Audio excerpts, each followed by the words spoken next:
pandemic and then the education, actually, when we're talking about pandemic, basically the major shift was with regard to online teaching and the challenges. But what I understand, since when pandemic occurred, I was in a government university, and many of the students who were stuck in their homes and in their villages, they were not having accessibility to the net connectivity, and there was lots of help with regard to their education.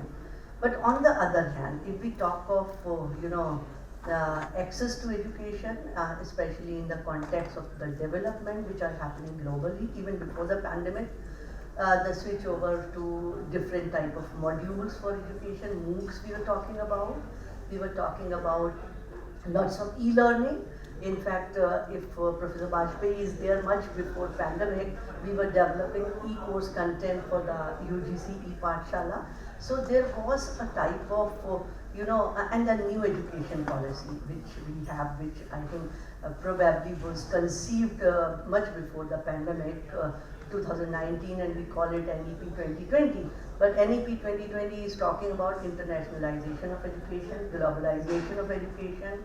It is talking about students, to be prepared not only in the context of their own nation. The education should be such that they can.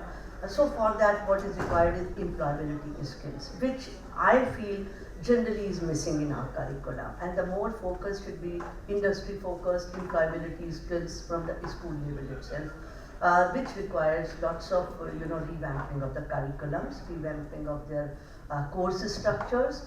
And when we come to it, I have noticed, since right now, as you see, I'm working with the Bennett University, which is a Times of India private university.